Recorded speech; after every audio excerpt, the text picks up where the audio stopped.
вака, вчера председателот Иванов беше дециден да ја повлече, дека нема да ја повлече аболицијата за политичарите и бизнисмените. Мислите дека со овие протести може да се влијае врз неговиот последен збор кој вчера го потврди?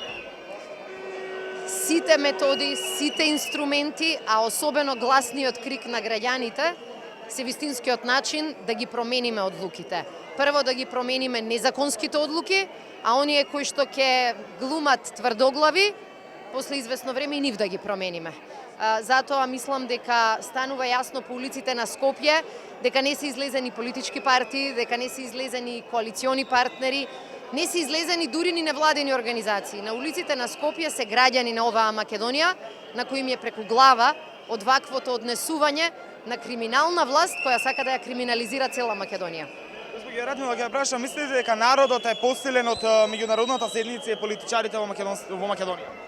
Мислам дека граѓанинот е тој кој ги носи одлуките.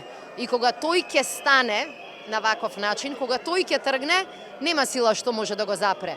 И меѓународната заедница во последните денови практично ја испраќа истата порака која повторуваат сите кои денеска протестираат. А тоа е дека ова не е правна држава. Дека е ова крај за Македонија како европска држава и дека таквото однесување, да им се простат сите негревови, криминали на политичарите, дека тоа не постои во ниедна нормална држава. Така што во овој дел, овие граѓани и меѓународната заедница ги делат истите вредности. Сега, она што е наша заедничка цел е да ги направиме политичарите кои што тоа не го прифаќаат да заминат. 5 дена на улиците, дали 5 дена е иста состојбата што и после 5 дена?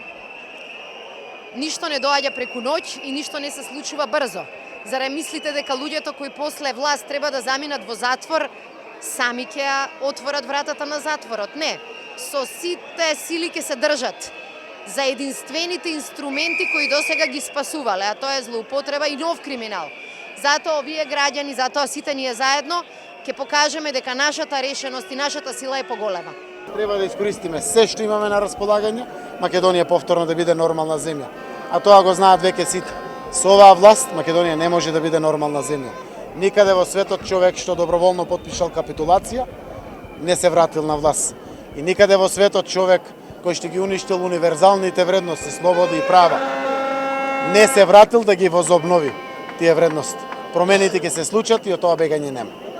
Јас сум денеска овде како граѓанин, иако сум првиот опозиционер во државата, во поддршка на граѓанските организации во Македонија кои што го организираат овој протест. Овој протест е организиран од неколку граѓански организации. Нивните барања се за нас прифатливи, се во духот на ова борба за слобода, демократија и правда што ја водиме. И се додека се согласуваме со барањата на граѓанските организации, ние ќе ги поддржуваме. Како што и тие не поддржуваат кога се согласуваат со нашите барања, ова веќе е надвор од партија. Овде нема партија, нема политика, овде нема само СДСМ или опозиција. Ова стана или Груевски или Македонија. И граѓаните ќе изберат на крајот. Нашиот избор е Македонија.